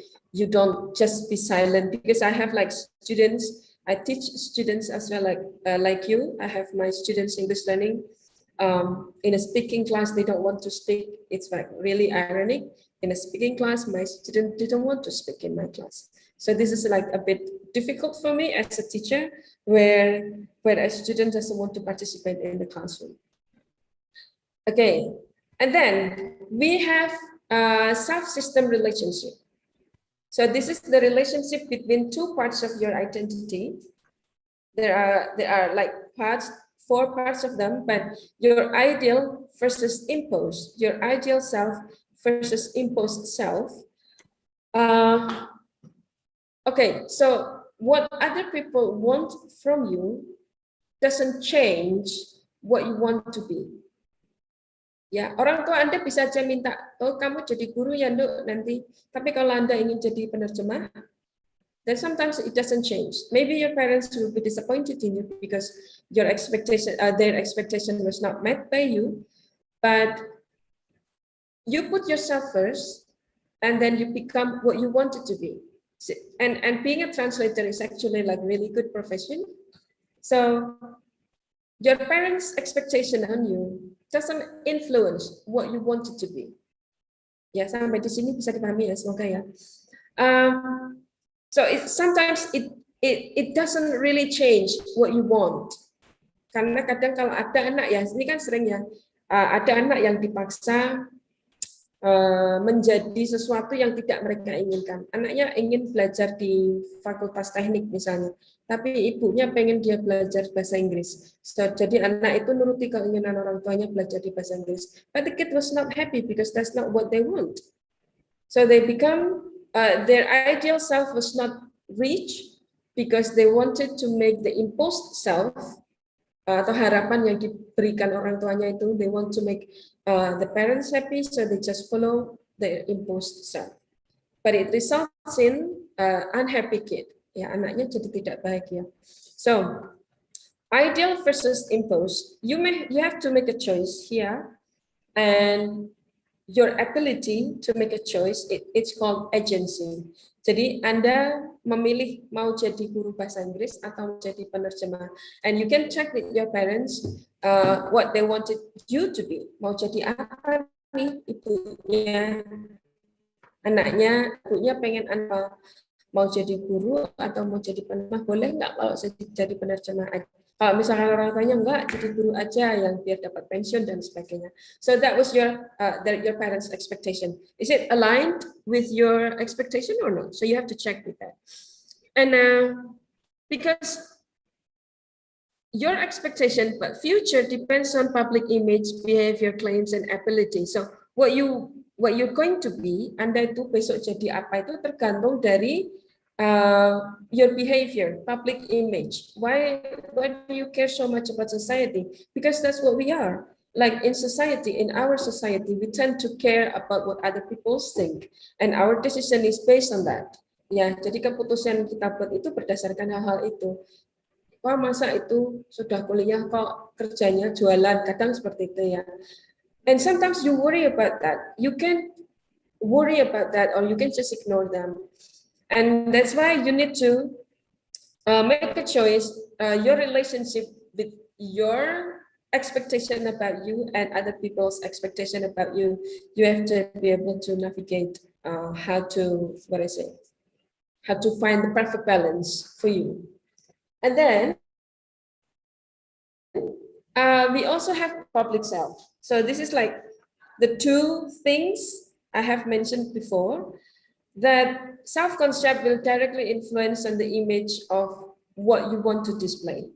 Yeah, your self-concept. How do you want it to show yourself? How do you understand yourself? And this is like the internalization.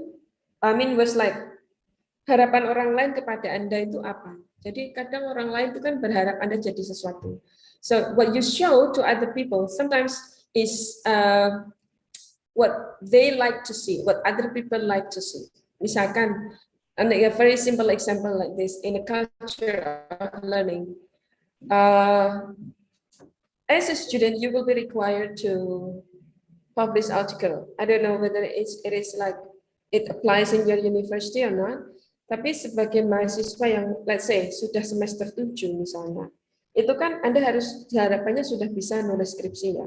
That is the public expectation of you.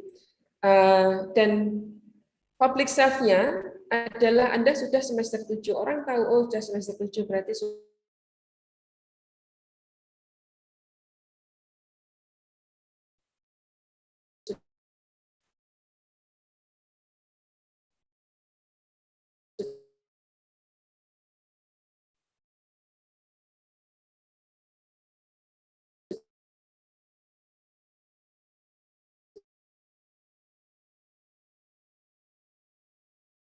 Sound? We cannot hear you. Is there something wrong?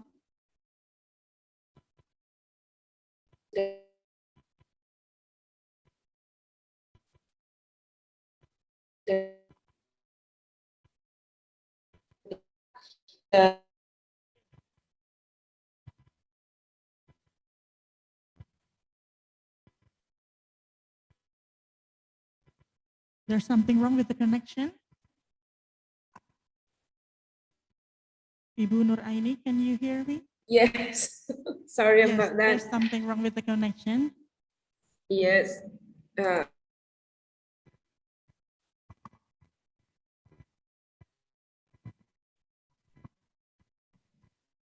Dealing with the imposed self. I remember having my student. Is it okay if I interrupt? Yes, of course. Yes, Yeah. sorry about that. Yeah, my connection is like a bit bad today. Yeah, yes, of course. About imposed self, I remember having a student. She was unfortunately unable to graduate until the late semesters because while I asked her why didn't you finish the thesis, and then she said that the parents who wants her to be the teacher, but she wanted to be someone else. But I think dealing with that for my students here, I think you should adjust the imposed self, which is imposed by either your parents or your siblings or your friends, things like that. And then your actual self, I think you need to adjust until you can have your ideal self, and that will be the winner. Yeah, that should be the winner. Because let me tell you something about my struggle. Let me tell you a little bit about my struggle, trying to find my self-identity. When I was trying to joining the university in 2002, at that time, I was accepted in Brawijaya University, taking economics. That was something that my siblings imposed me to do because they thought that English should be just additional skill, not the core subject that I want to take as the major.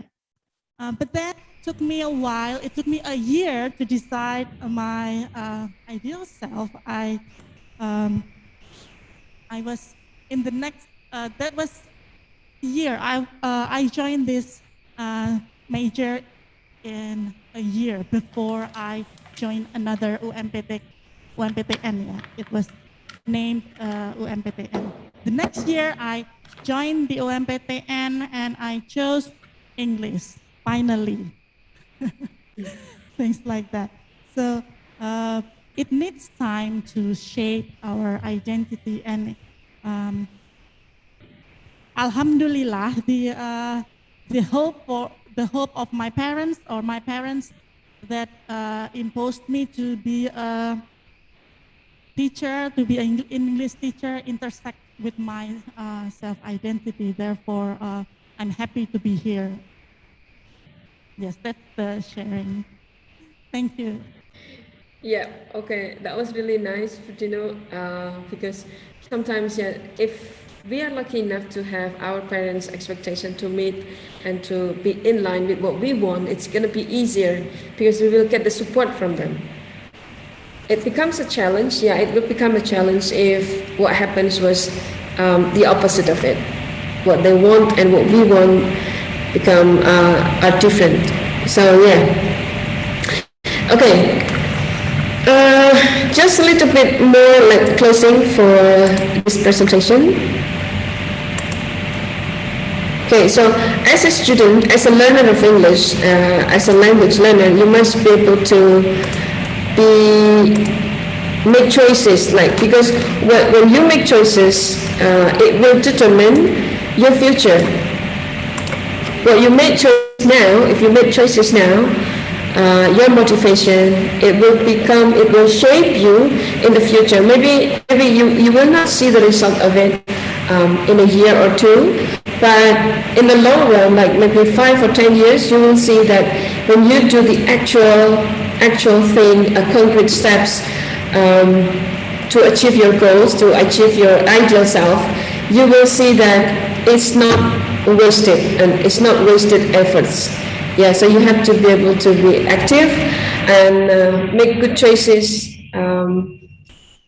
to shape your identity of ideal self that you want to have. Okay, that was the end of my speech, my talk, and this is the references that I use. Just some of it, not all of them. Okay, that was all my presentation. Putino, if you have questions, please, I would be happy to answer. Okay, thank you. Thank you for a very clear presentations, and I'm sure all of my students here and all of my friends are joining the Zoom or YouTube channel can learn from the presentations. And right now we are going on to the Q&A session. If you have any questions, please raise your hand if you are here, or if you are in Zoom meeting, you can also raise your hand and say your name first and then your questions to Ibu Nur Aini. Yep. While waiting for their questions, Ibu Nur Aini, I would like you Okay. to share a little bit about the differences, maybe the how we or how I represent as my students. How are the students? What is it? How can the students communicate with their lecturers, with their teachers? The differences between how they communicate with their students, with their teachers, and also with their friends. Somehow, in this pandemic era, some of our students usually send texts like that, and I'm sure in the foreign country there must be using emails, things like that. Can you tell us the differences between how students communicate with their lecturers in Indonesia and maybe in other countries, especially in New Zealand? Yes. Okay, Putino. So, from my experience, when I was a student at Meiji University, all kinds of communication, appointments, and then consults with the lecturers, with my supervisors, we communicate through emails. We don't do WhatsApps. We have each other's number. I have my supervisor's number, she has my number, but we don't talk through WhatsApps because it's like very informal and it doesn't fit with the academic context that they wanted to manage. They want to maintain the communication formally, so Cynthia usually set up a meeting through my email. And she made an appointment and then she sent me the invitation and whether or not I would be able to come. So I have to confirm yes, no, maybe. And usually, most of the time I will say yes because that's I'm going to need their advices, right? But all communications are through WhatsApp, through email. So we don't use WhatsApp. Excuse me, Ibu, I think yeah. There's something wrong with the speaker, maybe. A little bit louder, please. Okay. So yeah, sorry. Is it loud enough now? You hear her? You can't hear me. Yeah. Yeah. Okay. So all our communication through email, no WhatsApp. No WhatsApp because WhatsApp can be intrusive. Yeah, and it's too personal. So we don't do WhatsApp for communication. And when I send email, it's different from the student here, yeah. What I notice is that when we send emails, I don't know, I hope that your students do not do this, but you know, my students, when they send me emails, they don't say hi to me. They just send me the assignments. They just attachment without, hi Bunung, this is the assignment for this subject. Thank you, whatever. They didn't do that. So it's not nice. It's not nice to read that kind of email because when you send an email, you must include greetings, like subject, don't forget to include subject. And then say hello to your teacher, like, hi, Miss Dino, whatever. How do you call your teacher? Just address them properly. Or if they wanted to, if my students want to say hi to me, they can say, hi, Miss No, this is the assignment for speaking one. Thank you. Please confirm the receipt of the file. Just something small like that. But my students didn't do that. And it's like really, really annoying when it feels like kayak ngelempar sesuatu di depan rumah orang gitu ya. Jadi when you email your teacher, please write something on your email.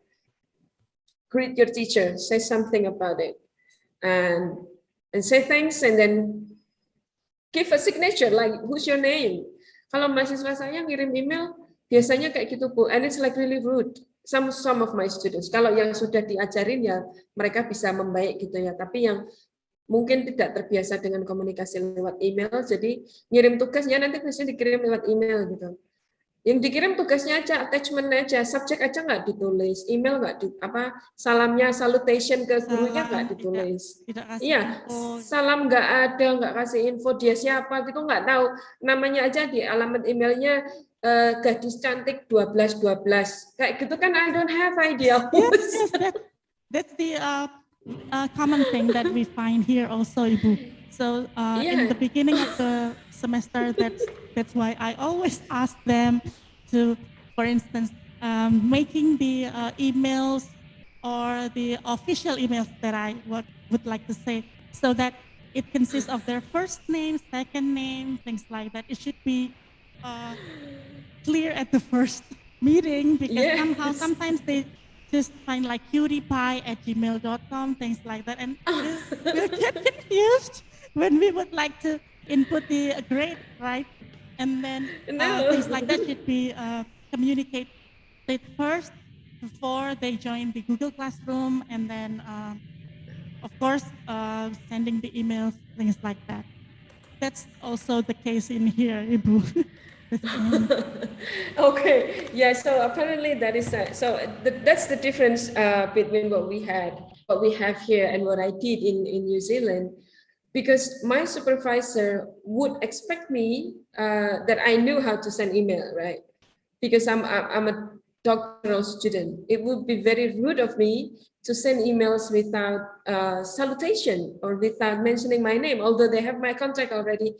Hi, this is Siti, I'm sending you this. Usually I always mention my name in every email because that's a courtesy. Yeah. And also the difference thing is that students in New Zealand, they are more independent in terms of research, in doing research, So they don't copy and paste. That is like really huge shame in academic if you copy and paste from other people's work. And they have the system to check whether the job is the work of the student is original or not. They have Turnitin, I believe that you're familiar with this Turnitin system, right? And so they can't hand in an assignment that is copied and paste from some sources. So they have to write, they have to research, they have to do research, they have to write lots of things, they have to write lots of journals to get the reference for the article or for their assignment. So the independence of the students, because they usually only be given instruction one time and then they can do the rest, because they are considered adults, so that they can take care of doing assignment by themselves.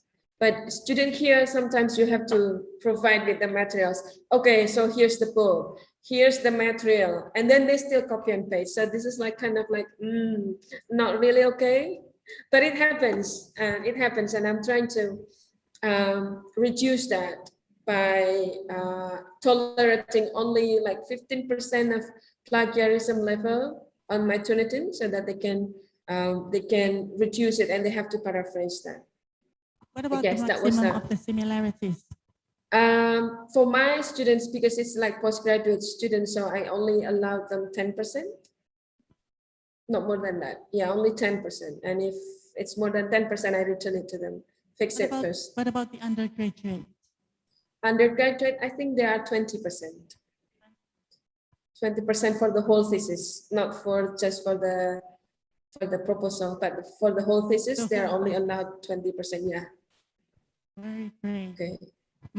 I remember, if I'm not mistaken, you told me about you created a dictionary of Javanese language. Yes, But I did. Yes. And the more interesting thing was that it was published not by our government. I mean, not in Indonesia, but published by Hypocrite New York. USA, Yeah, it's in New York.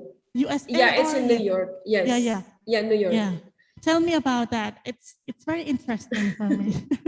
Yeah, okay. So yeah, I did publish a dictionary. It's a Japanese English dictionary and phrase book. So because beside my job is as a lecturer, I'm also a translator. So I do the job. I'm a translator. I've been a translator since 2002. So since I was in university, but I began professionally in 2009. Online. So there is a website where you can register yourself and advertise yourself. And I got the job to create a dictionary from Hippocrene books. So I had to gather, so I was the lexicographer. That means I have to collect some words and phrases in Japanese language that they use for tourism.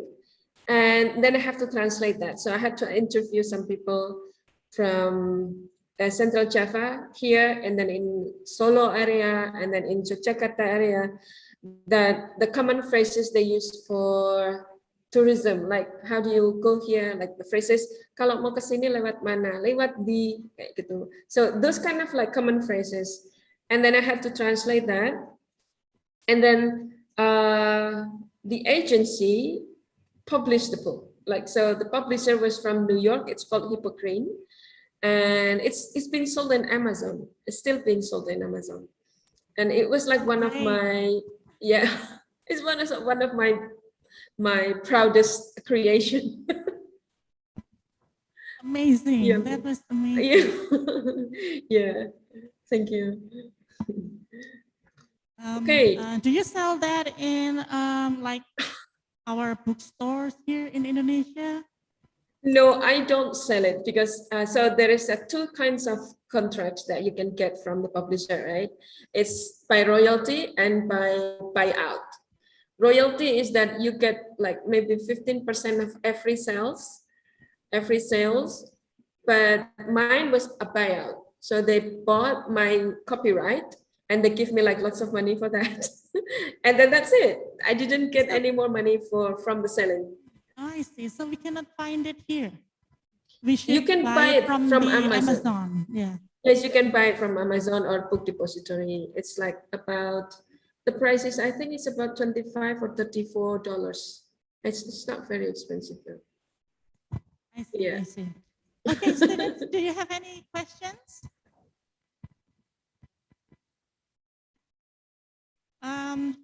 Mas Sony, is there any question? Ya, ini Bu, Andi Susilo.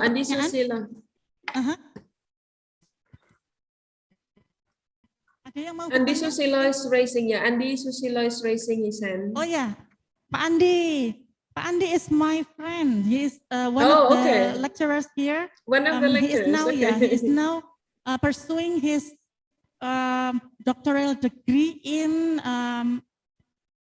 Australia, if I'm not mistaken. Oh wow. University. Okay. University apa Pak ya? Western Sydney. Melbourne, ya. Western Sydney. Western Sydney, ya. Silakan What's the major? Pak Dr. Andi. Almost dokter ya, kurang sedikit.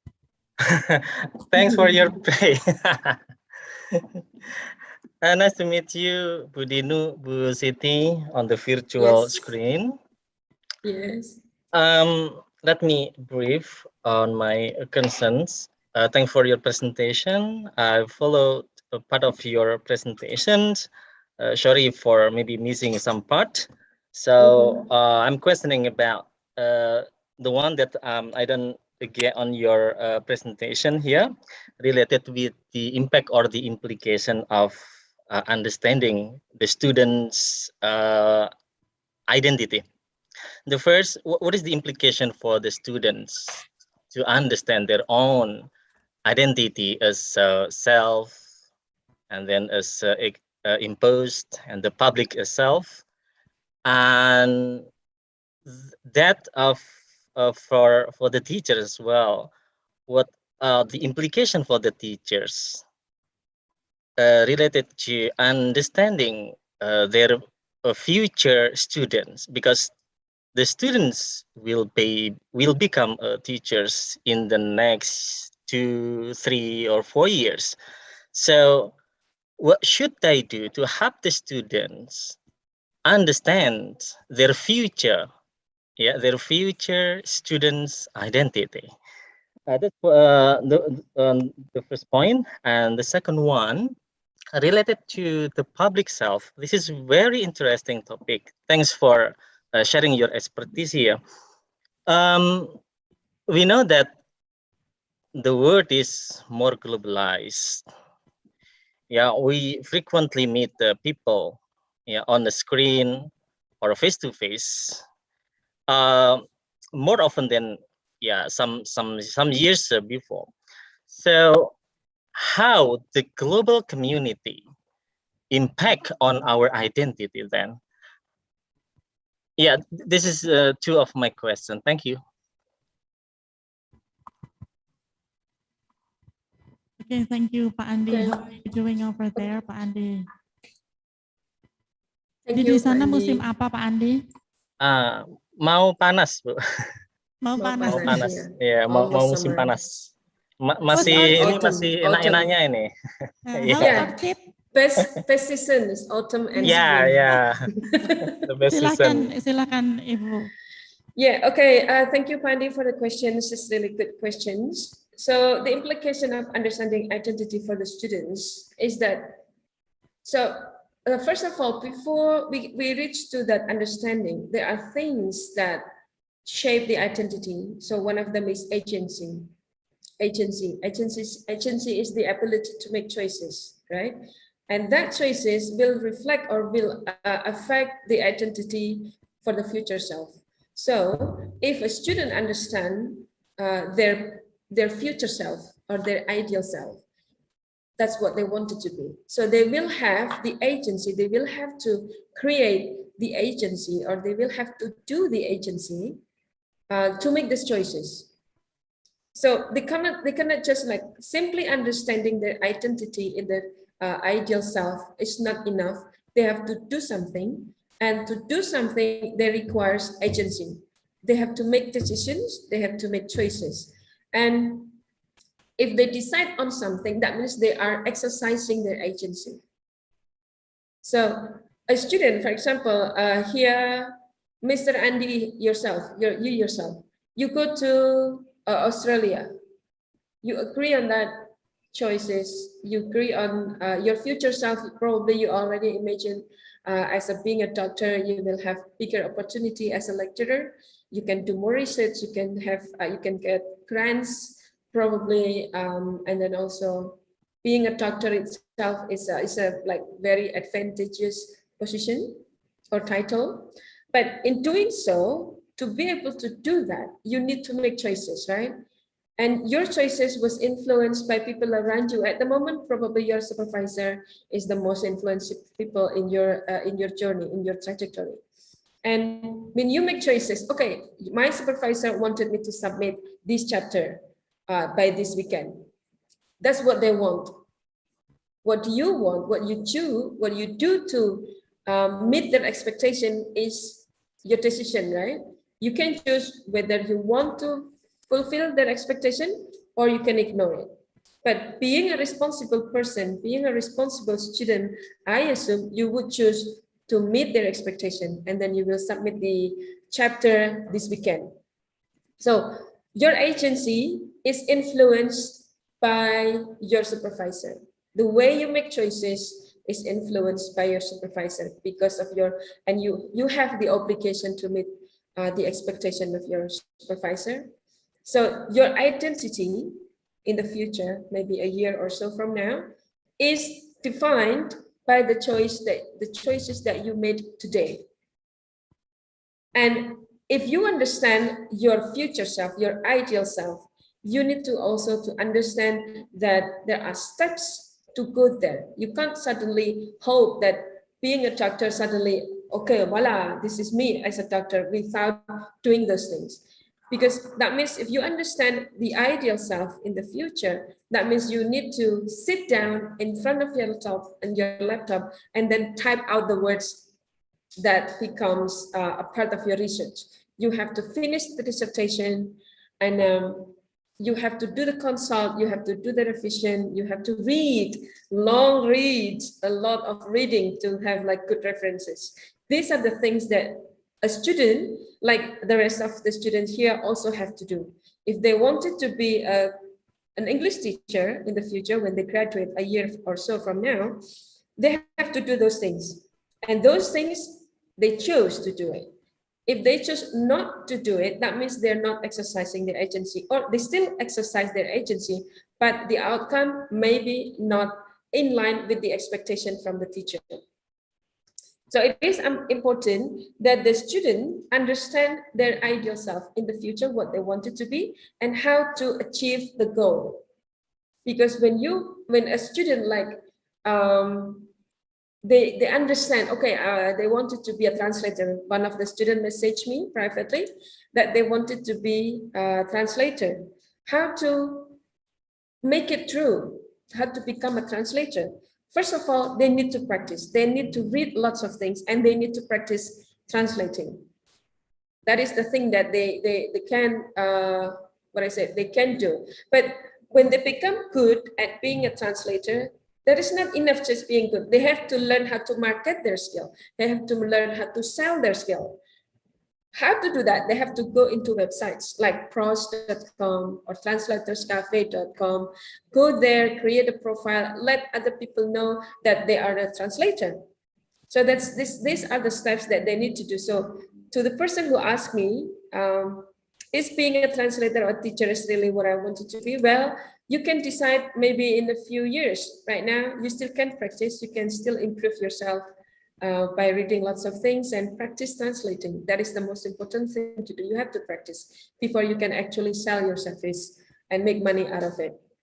And understanding the identity is like, you know your goal, and then you have to know that means you know the consequences of achieving that goals. That means you have to know you have to understand how to do, what to do to get there.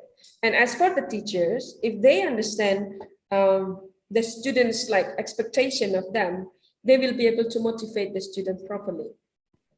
So this is like, as a teacher, usually they will ask, like I ask my students what they wanted to be, right? And as a teacher, within the capacity of me as being their teacher, I will help them however I can. Like I will teach them like responsibly. I will show them the ropes. If you want to be a translator, because I've been a translator for like since 2002, so it's almost 20 years. And so I know the things, what they need to do. So I teach them that. It motivates them to tell them, like, for example, I can tell them, okay, if you translate that, you can get a payment in dollars, in US dollars, and you can go straight to your bank account. And it's like not just 100 or 200, but it can be thousands of dollars. So that is like one of the things, one of the motivation to the teacher. If the teacher understands the identity of their students, they can help them. They can facilitate their learning. And then as for the question about the public self, how the global community impact our identity. Oh, this is like really nice questions, because Mr. Andy, you've seen people from many different parts of the world, right? You know how they talk, you know how they interact, you know how they perceive issues, sensitive issues like probably politics, economy, and culture. And you know that you have to present yourself in a more diverse way.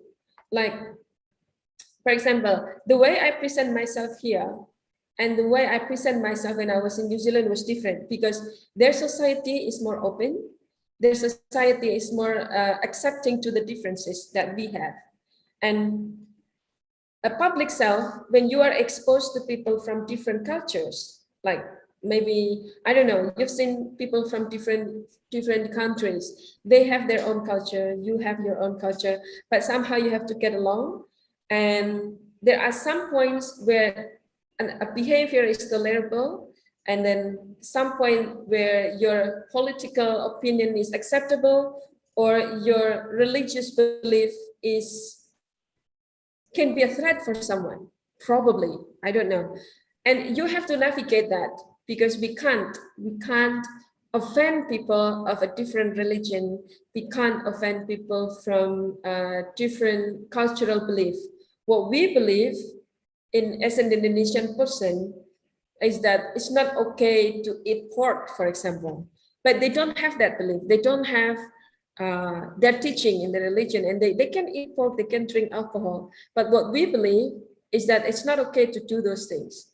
And we keep that to ourselves, because that rule applies only to us. So we become like more accepting to the differences. Our public self that we show to other people is that we have to be more accepting. And this is like really important when you are exposed to a global community. You can't be narrow-minded, because people will judge you and they will become like, why are you like this? And although maybe they will not be telling you openly that someone can be like judgmental like that, but in the global community, our identity will be more accepting. We will be more open about the differences that we see in everyday life. What we see here in Indonesia, we live in a culture that is like uniform, almost uniform. Most of us like Muslim. We believe that alcohol and pork are not allowed in our religion, and everyone agrees with that, right? But we live, and when you live in a different country, not everyone shares that opinion. So we have to be able to be okay with that. And not be angry with it. Oh, why are you drinking alcohol? It's not permissible. We can't say that, because that rule that we have in our religion doesn't apply to them. So we have to be more, our public self has to be more open and more understanding about the differences that we have in the society, in a global community. That's, I think, what I said, Pak Andi. Okay, thank you very much, Ibu. Pak Andi, do you have any comments on that? Or any other students who would like to say something or questions before we end this session?